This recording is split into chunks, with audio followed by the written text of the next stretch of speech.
It started. Okay तो हम लोग देखते हैं नल स्पेस और रेंज। मतलब आज हम लोग देखेंगे अपने एक्स एक्सेलरेटर बुक का 65 पेज नंबर।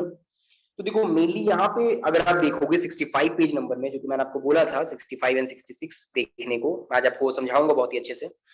अगर आप ध्यान से समझोगे ना, तो यहाँ पे आपका होमोजीनियस इक्वेशन जो होता है, जैसे कि ax इज इक्वल्स टू 0, जैसे आपके कुछ इस तरह के सोल्यूशन होते हैं x1 plus x2 is equals to 0, तो ये इस टाइप का इक्वेशन, और x1 minus x2 equals to 0।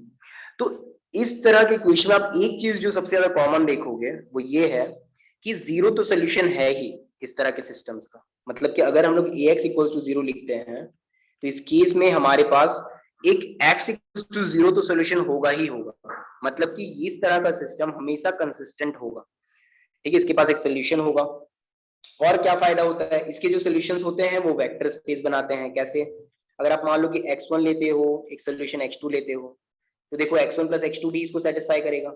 आप पुट करके देख सकते हो a times x1 plus x2, solve करोगे तो ax1 प्लस ax2, आपको पता है मैट्रिक्स लीनियर प्रॉपर्टी शो करता है, तो 0 ये x1 प्लस x2 भी 0 होगा। वैसे ही आप बाकी प्रॉपर्टीज भी देख सकते हो। तो ये सब कुछ रीजंस है जिसके कारण हम लोग इंटरेस्टेड हैं इसमें, मतलब कि होमोजेनियस सॉल्यूशंस में। तो देखो यहाँ से मैं आपको लाइन बाय लाइन समझा देता हूँ चीजों को। Rephrase in the terms of the linear map the questions of the whether a homogeneous system of linear equation has a non-zero solutions। हम लोग को बोला जाए रिफ्रेज करना है कि ax इक्वल्स टू जब लोग 0 लिखते हैं तो इसका जीरो सोल्यूशन तो हमें पता है होगा, क्या इसके नॉन जीरो सोल्यूशंस होंगे, इसको हम लोग को रिफ्रेज करना है आपकी लीनियर मैप्स के टर्म में। तो लीनियर मैप में कैसे बनाएंगे, देखो हम लोग को पता है कि अगर हम लोग कोई पॉजिटिव इंटीजर लेते हैं m और n, तो a j के, ये हम लोगों ने बना दिया है, जस्ट ऐसे लिख दिया a j कॉमा के, ये जस्ट कोई f का एलिमेंट है, फील्ड का एलिमेंट है। उसके लिए हमने क्या किया, इंडेक्सिंग कर दिया है। इंडेक्सिंग एलिमेंट का इंडेक्सिंग करने का मतलब क्या है कि हम लोग बोल पाए कि पहले पे कौन है, दूसरे पे कौन है, 1 1 पोजीशन पे कौन है। तो ऐसे ही हमने कुछ एलिमेंट्स स्केलर्स चुन लिए हैं। जैसे मतलब कि एफ से हम लोग फील्ड से कोई स्केलर वैल्यू ले सकते हैं, तो हमने जस्ट स्केलर ले लिया और उसको ऐसा बना दिया है। मतलब समझ लो कि अगर हमें मैट्रिक्स बनाने के लिए, आपको पता है अगर m क्रॉस n का मैट्रिक्स बनाएंगे तो हमें mn एलिमेंट चाहिए। अगर मान लो m2 है n3 है तो हमें 6 एलिमेंट चाहिए। तो हम लोग बता देंगे कि ये हमारा a11 होगा, ये हमारा a12 होगा, ये a13, इस टाइप से ऐसे हम लोग कर रहे हैं। जस्ट ये 6 एलिमेंट्स हमने चुन लिया और सबको ऐसा नंबरिंग दे दी। इतना सा बात है यहाँ पे, जहाँ पे j का वैल्यू 1 से n तक होगा, आपको पता है नंबर ऑफ रोज, और यहाँ पे 1 से लेके n तक। तो हमने स्केलर्स चुन लिए f के अंदर। अब क्या बोला जा रहा है, consider the homogeneous system of linear equation. अगर आपको याद हो होमोजेनियस सिस्टम कैसे लिखते हैं, तो ऐसे ही तो लिखते हैं। होमोजेनियस सिस्टम का मतलब जैसे मैंने पहले लिखा था x1 plus x2 is equals to 0। अब स्केलर की जगह पे आपका कोई वैल्यू हो सकता है, तो मान लो स्केलर की जगह पे a11 इस टाइप से है, a1 के, ये देखो इसका मतलब क्या है, इसको थोड़ा सा तोड़ो, देखो समझ में आ जाएगा। क्या होगा, जैसे ही आप a का वैल्यू 1 डालोगे तो ये a11 x1, फिर क्या होगा 2 डालोगे तो a12 x2 plus dot dot dot a1n xn is equals to 0। अब अगर यहाँ पे आप ध्यान से देखो तो ये चीज एक्चुअली है कि सारा रोज को डिनोट करेगा, अगर हम मैट्रिक्स के सेंस में लिखना चाहें तो हमने इतना चालाकी से इसको लिखा है ताकि हमारा ऐसा कुछ आ जाए, सिस्टम में भी कन्वर्ट हो जाए। ठीक है, तो ये हमारा बेसिक आइडिया था, तो हमने ऐसे लिख दिया, वैसे सबको लिख दिया इस तरीके से। अब हम लोग क्या बोल रहे हैं कि अगर इसको हम लोग को लीनियर ट्रांसफॉर्मेशन में बदलना है, हम लोग को पता है इसका सोल्यूशन एक तो एग्जिस्ट करेगा ही, सारे जीरो जब पुट करेंगे तो। और क्या होगा कि जब हम लोग डिफाइन करेंगे टी को फ्रॉम fn टू fm। अब देखो ये बड़ा ना कमाल का चीज है, ये क्या हो रहा है, आप क्या बोल रहे हो, लीनियर टी ट्रांसफॉर्मेशन में आप क्या कर रहे हो, fn पुट कर रहे हो। fn क्या है, n ट्यूपल्स, यानी कि x1 x2 dot dot dot dot xn, ये हो गया n ट्यूपल्स। आप इसके अंदर डाल रहे हो टी के अंदर, वो बदले में क्या दे रहा है आपको, बदले में दे रहा है ये सारे वैल्यूज 0 0 0। कैसे देखो, जैसे कि इसको अगर हम लिखते हैं यही वाला solution x1 plus x2 is equals to 0 और x1 minus x2 is equals to 0, तो इसको हम लोग लीनियर ट्रांसफॉर्मेशन भी तो बोल सकते हैं। टी ऑफ हम लोग x1 x2 डालें तो हमारे पास क्या है, x1 प्लस x2 आए और x1 माइनस x2 आए। लीनियर ट्रांसफॉर्मेशन आपको पता है ऐसे ही लिखते हैं इस तरीके से कि वो सारे x1 x2 जिससे ये है, लेकिन हम लोग को स्पेसिफिकली क्या चाहिए, 0 ही चाहिए। मतलब टी ऑफ x1 x2 का वैल्यू क्या चाहिए, 0 0, यानी कि यहाँ पे हम लोग क्या लिख सकते हैं, 0,0 बराबर x1 plus x2 x1 minus x2। फिर इसी को आप चाहो तो ऐसे भी लिख सकते हो, टी ऑफ x1 x2 क्या होगा, 0,0। मतलब अल्टीमेटली क्या हो रहा है कि हम लोग ये जो x1 plus x2 is equals to 0 लिख रहे हैं और x1 minus x2 is equals to 0 लिख रहे हैं, इसको आप एज अ ट्रांसफॉर्मेशन सोच सकते हो, जो R2 यानी x1 x2 का वैल्यू ले रहा है यानी R2 से, और बदले में जो वैल्यू दे रहा है वो 0 0 दे रहा है यानी R2 पे कोई वैल्यू दे रहा है। तो ये काफी इंटरेस्टिंग है। इसका मतलब हमने क्या किया, हमने बोला कि जो फर्स्ट ट्यूपल है वो आएगा फर्स्ट सिस्टम से, इससे, सेकंड वाला सेकंड से आएगा, थर्ड वाला थर्ड से, लेकिन सबका वैल्यू क्या है, जीरो। तो अल्टीमेटली सबको जीरो करोगे तो देखो क्या हो जाएगा, इसका वैल्यू जीरो। लेकिन आपको पता है कि टी ऑफ x1 से लेके xn का वैल्यू जीरो निकालने का मतलब क्या है, कि जस्ट हम लोग को नलिटी निकालना है टी का, ठीक है, नल स्पेस। लेकिन आप यहाँ पे एक चीज देख लो जो कि काफी ज्यादा इंटरेस्टिंग है। क्या इंटरेस्टिंग है कि जब हम लोग ax इक्वल्स टू जीरो लिख रहे हैं या टी को डिफाइन कर रहे हैं फ्रॉम fn टू fm, तो यहाँ पे क्या होगा हमारा रैंक नलिटी थ्योरम से, कि dimension of v is equals to dimension of rt, जिसको हम नलिटी ऑफ t भी बोलते हैं, ऐसे दिखाते हैं, प्लस रैंक ऑफ t, जिसको हम लोग डायमेंशन ऑफ rt भी बोलते हैं। तो अब अगर यहाँ से देखोगे तो fm है और ये fn है, ये fm जो आ रहा है वो है क्या चीज बेसिकली, अगर आप ध्यान से देखो तो देखो ये जो डायमेंशन आ रहा है वो बेसिकली क्या है, number of linearly independent equations, मतलब ये इक्वेशंस हैं बेसिकली। तो आपके इक्वेशंस जितने आएंगे, देखो इसी चीज को लिख दिया गया है कि आपका, देखो यहाँ से कि does we want to know if nullity of t is strictly bigger than zero, क्यों, क्योंकि अगर हम बोल रहे हैं कि t ऑफ x1 से लेके xn तक जीरो आए, तो हमें पता है कि जीरो तो सोल्यूशन होगा ही। हमें क्या चाहिए, और नॉन जीरो सोल्यूशंस, मतलब क्या, हम चाहते कोई नॉन जीरो वैल्यू हो x1 से लेके xn तक जो कि बिलोंग कर जाए नलिटी ऑफ t में कोई नॉन जीरो एलिमेंट। इसका मतलब जस्ट हमें शो कर रहे हैं कि नलिटी में कोई नॉन जीरो सोल्यूशंस भी है। तो जस्ट हमें इतना सा दिखाना है कि नलिटी में नॉन जीरो सोल्यूशन एग्जिस्ट कर रहे हैं। इसका सिंपल सा मतलब होता है कि मैं दिखा देना नलिटी ऑफ टी जो है वो जीरो से बड़ा है, और नलिटी ऑफ टी आपको पता है जीरो से बड़ा कब होगा, क्योंकि हम जानते हैं नलिटी, डायमेंशन ऑफ नलिटी जो होता है plus dimension of R T जो होता है वो डायमेंशन ऑफ वी के इक्वल होता है, और वी का डायमेंशन एन है, तो डायमेंशन ऑफ एन टी क्या हो जाएगा, एन माइनस आर टी। पर आप क्या बोल रहे हो, नलिटी ऑफ टी जो आपको चाहिए, मतलब dimension of null space of T जो चाहिए, ये बड़ा चाहिए जीरो से, मतलब ये जीरो से बड़ा होना चाहिए, मतलब क्या होना चाहिए, एन जो है, N minus dimension of R T, ये बड़ा होना चाहिए जीरो से। और इसका जीरो से बड़ा होने का मतलब क्या है, कि एन जो होना चाहिए वो बड़ा होना चाहिए डायमेंशन ऑफ आर टी से। तो N dimension of R T से बड़ा का मतलब क्या, हम लोग ने देखा रेंज स्पेस में क्या आ रहा है आपका, देखो इक्वेशंस ही आ रहे हैं। मतलब अगर हमारा इक्वेशंस कम हो जाए, और ये n किसको डिनोट कर रहा था, n इसको डिनोट कर रहा है, इसके डायमेंशन को, मतलब नंबर ऑफ वेरिएबल्स को। तो अगर आपकी in short number of variables ज्यादा हो जाए, किससे, नंबर ऑफ इक्वेशन से, तो पक्का है कि आपका ये जो इक्वेशन बनेगा, जैसे मान लो मैं लिख देता हूँ x1 plus x2 plus x3 is equals to zero, और एक मैं लिख देता हूँ x1 minus x2 is equals to zero, तो पक्का है इसका नॉन जीरो सोल्यूशन भी एग्जिस्ट करेगा। क्योंकि देखो इक्वेशन सिर्फ दो हैं, वेरिएबल्स कितने हैं, तीन हैं, तो वेरिएबल ज्यादा हो गया इक्वेशन से, तो इसका नॉन जीरो सोल्यूशन एग्जिस्ट करेगा। इसको ऐसे भी आप देख सकते हो कि v का जो डायमेंशन है, नंबर ऑफ वेरिएबल्स जो है वो ज्यादा है, और w का डायमेंशन कम है, इक्वेशंस कम है। तो आप देखो ऐसे जाओगे तो इससे पिछले क्लास में मैंने बताया था आपको कि आपका वन वन सोल्यूशंस अगर ऐसे है इस केस में, तो आपका वन वन कभी नहीं होगा मैप।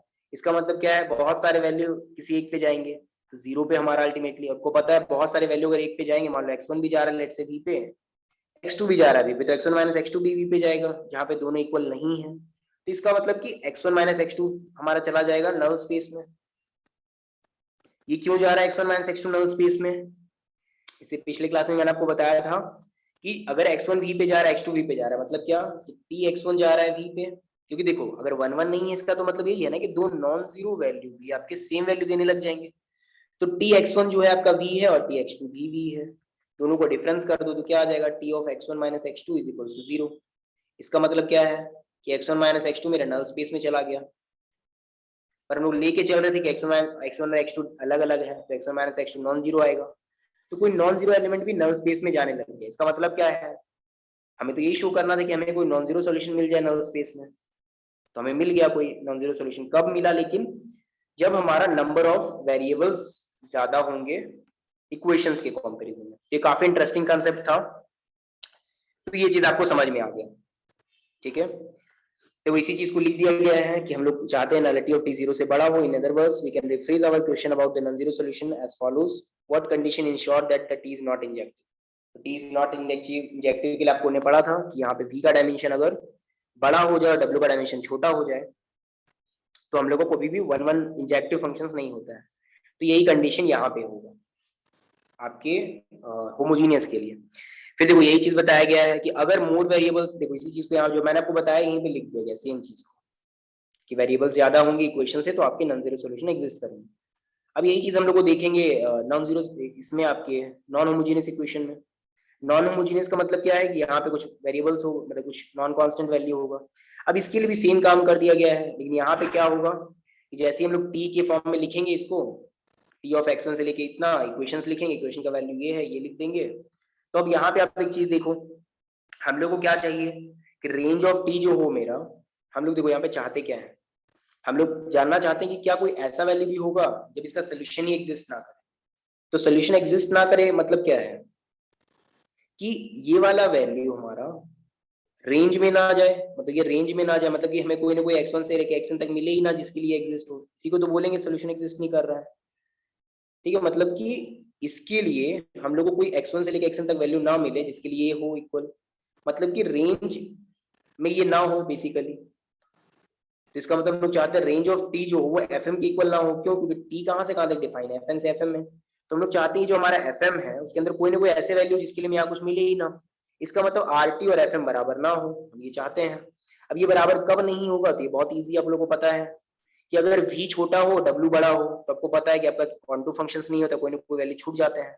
इसका मतलब अगर हमारा यहाँ पे वेरिएबल्स है और ये आपके इक्वेशंस है, तो अगर हमारा इक्वेशंस ज्यादा हो जाए और वेरिएबल कम हो जाए तो हमारे इसके सॉल्यूशन एग्जिस्ट नहीं करेंगे। तो ऐसा कंडीशन हो सकता है। तो यही चीज लिखा हुआ है देखो, इनहोमोजेनियस इक्वेशन जो होगा, अगर मोर इक्वेशंस हो जाए और वेरिएबल्स कम हो जाए तो आपका सॉल्यूशन नहीं होगा, ऐसा केस भी होगा। तो ये दो चीज था, वो काफी इंटरेस्टिंग जो मैंने आपको समझा दिया। इसके बाद देखो एक्सरसाइज 3.b, तो ये हम लोग देखते हैं। ठीक है, तो पहला क्वेश्चन को कोई बता सकते हो? ठीक है रितु, पूछो किसी से फर्स्ट क्वेश्चन। सिर्फ सरिता है।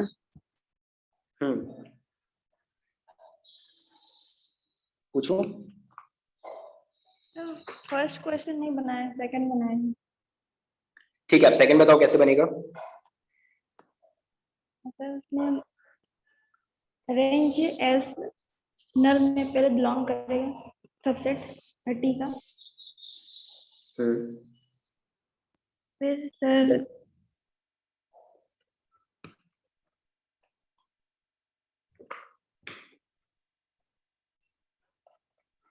तो यहाँ पे ऐसे प्रूव करना है कि F T square equal to 0, तो एफ टी स्क्वायर को v से मल्टीप्लाई किया है।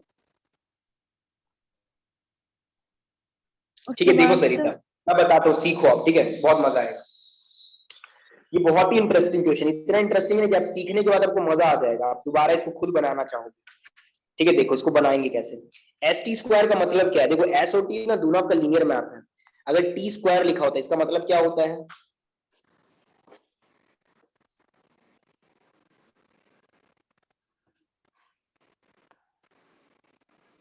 फंक्शन में टी स्क्वायर का मतलब क्या होता है? अगर टी भी एक फंक्शन है तो टी स्क्वायर भी एक फंक्शन होगा, आपको पता है।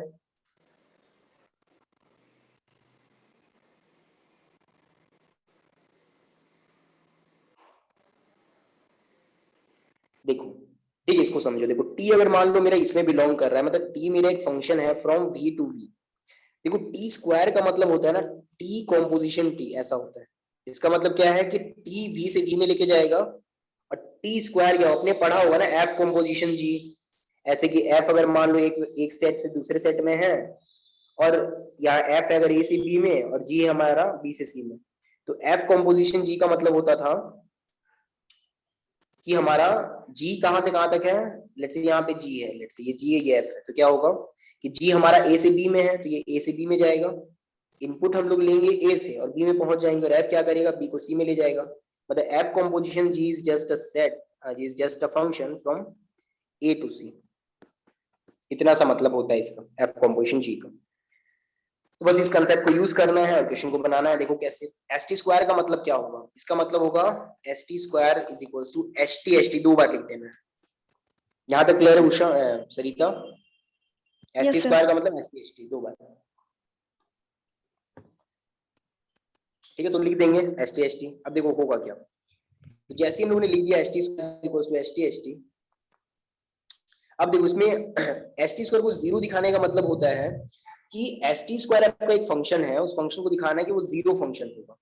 तो जीरो फंक्शन कैसे दिखाएंगे, तुम लोग को पता है जीरो फंक्शन का खासियत क्या होता है कि वो कोई भी आप उसके अंदर इनपुट डालोगे तो जीरो ही आएगा।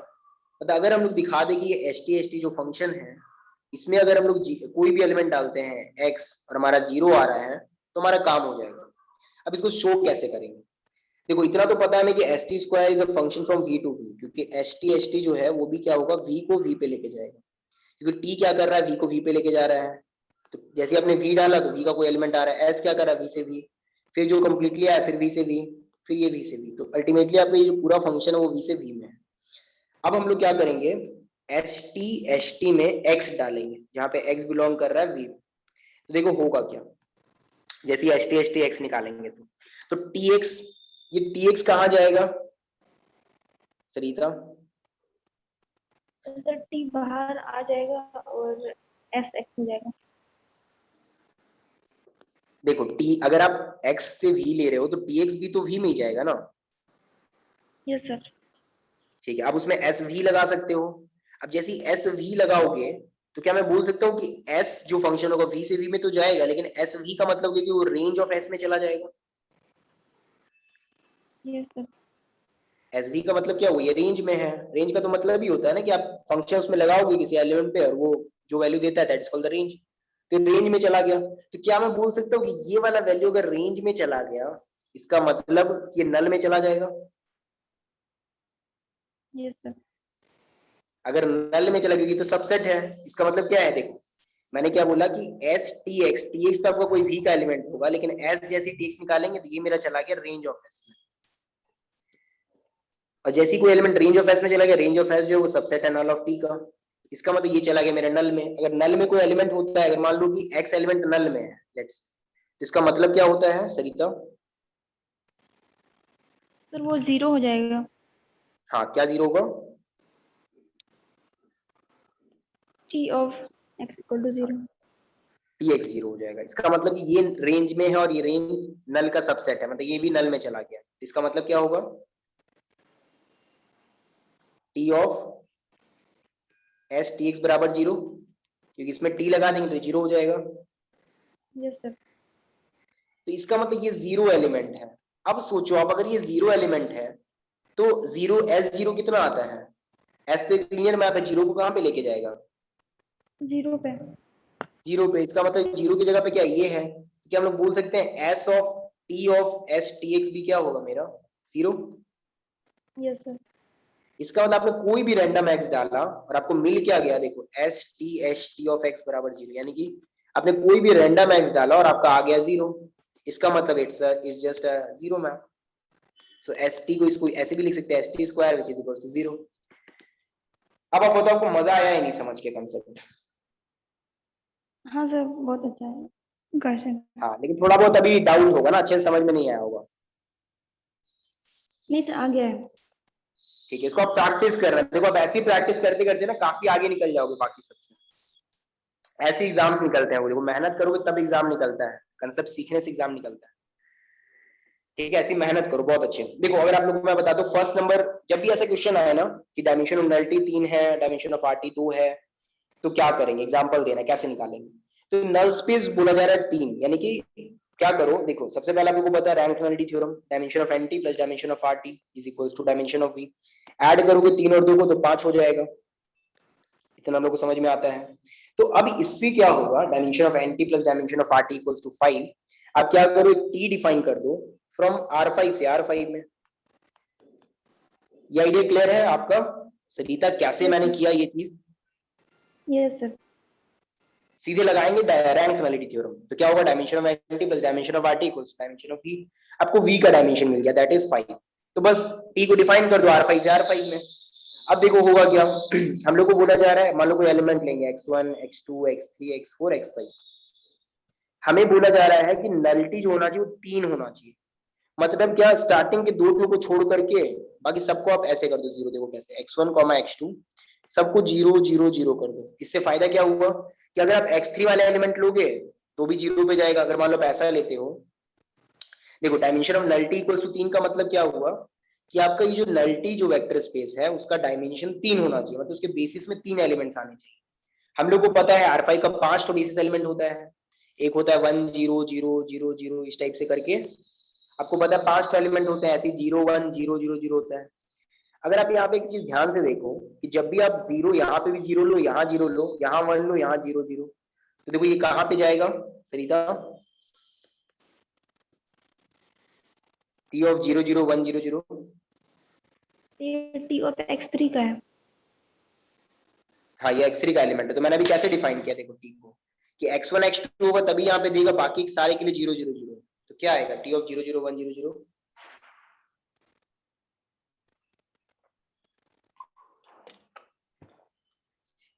यहाँ पे देखो ना फंक्शन कैसे डिफाइंड है, जो यहाँ पे वो यहाँ लिख देना, जो यहाँ लिख देना, बाकी सब जगह 0 0। यस। तो क्या आएगा T of 0 0 1 0 0।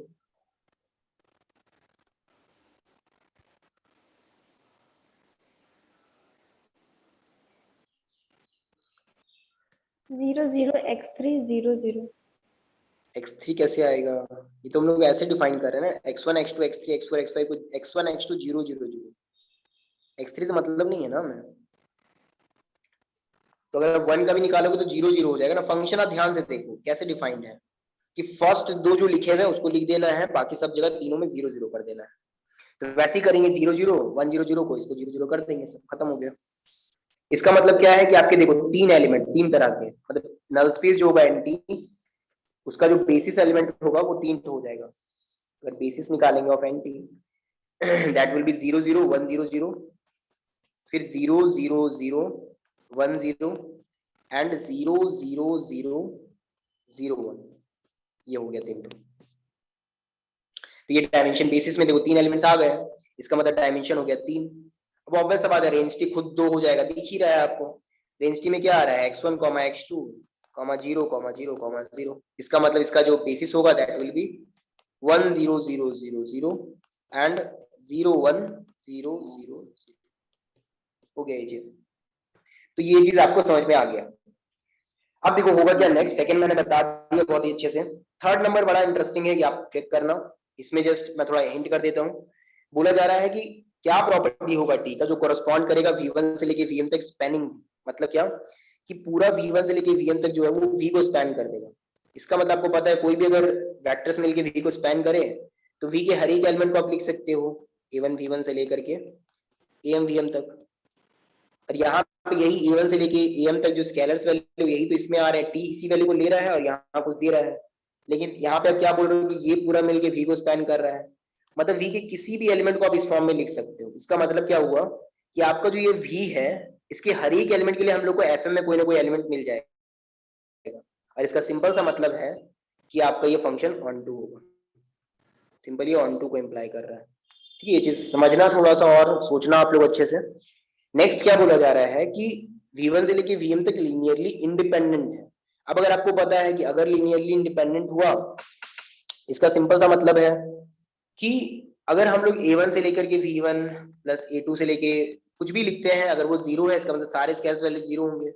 लीनियरली इंडिपेंडेंट का ये भी मतलब होता है कि आपका हम लोग दो तरीके से, मतलब कि अगर कोई भी एलिमेंट को लिखेंगे तो वो एक यूनिक लिखा जाएगा लीनियरली इंडिपेंडेंट के टर्म्स में अगर बात किया जाए तो यहाँ से भी आप देख सकते हो कि z1 z2 जो वैल्यूज आएगा दैट विल बी, मतलब कि ये 1 1 का केस को इम्प्लाई करेगा। कैसे चेक कर सकते हो, मान लो कि आप कुछ दूसरा ले लोगे z1 से लेके zm तक, और मान लो w1 से लेके wm तक, मान लो ये दोनों इक्वल वैल्यू दे रहा है, आपको दिखाना ही दोनों इक्वल होगा। मान लो इक्वल नहीं, मतलब कि जो भी है इसका वैल्यू जो आएगा ये लिख दो, यहाँ पे भी ये लिख दो। फिर उसके बाद क्या करोगे, z1 माइनस w1 v1, ये कैसे आएगा देखो, हम लोग को दिखाना है अगर ये 1 1 को इम्प्लाई कर रहा है तो हम लोग करेंगे क्या, दो अलग अलग एलिमेंट लेके चलेंगे। मान लो कि tz is equal to tw, z क्या है ये n ट्यूपल्स है, w क्या है ये n ट्यूपल्स। सॉल्व करोगे तो क्या आएगा, z1 v1 से लेके zm vm, और यहाँ पे tw क्या आएगा, ये आएगा आपका w1 v1 से लेके wm vm तक। अब इसको ले जाके इधर माइनस करोगे तो क्या आ जाएगा, z1 माइनस w1 v1। वैसे ही सबको सॉल्व कर दोगे बराबर जीरो, लेकिन आपको पता है v1 से लेके vm तक लीनियरली इंडिपेंडेंट है, मतलब ये सारे जीरो हो जाएंगे, मतलब कि z1 equals to w1, z2 is equals to w2, मतलब पूरा आपका z और w बराबर हो गया। इसका मतलब देखो हम लोग लेके चले थे tz इक्वल्स टू tw, दिखा दिया हमने z इक्वल्स टू w। इसका मतलब क्या हो गया सरिता, टी क्या हो गया अगर ऐसा कंडीशन इंप्लाई कर रहा है तो? टी तो इसमें नहीं। हाँ, टी आपका 1 1 हो गया। 1 1 का कंडीशन होता है ना ये चीज की, अगर F X equals to F Y लेके चलते हो तो एक्स इक्वल्स टू वाई होता है। Yes sir, 1 1 1 1। ये 1 1 को इम्प्लाई कर रहा है। थोड़ा सा ना मेहनत आप करो और सभी का, ठीक है आप पढ़ रहे हो, कंसिस्टेंसी अच्छा है, लेकिन पढ़ो भी और मेहनत करो और दम लगाओ अपना, ठीक है। तो ये चीजें हैं आप लोगों की, ये सब आप लोग ट्राई कर सकते हो खुद से, जैसे मैंने कॉन्सेप्ट दिया, रैंक-नाइट थ्योरम बेसिकली लगाना है। तो ये सारे जो प्रूफ्स वाले हैं वो सब हम लोग अभी नहीं देख रहे हैं, आप लोग पहले इतना एटलीस्ट बना लो क्वेश्चंस। जैसे देखोगे भी तो बहुत इजी होता है प्रूफ्स वाला क्वेश्चंस भी। जैसे यहाँ पे मान लो इंजेक्टिव को इम्प्लाई कर एक क्वेश्चन मैं आपको बता देता हूँ, फिर एंड करते हैं।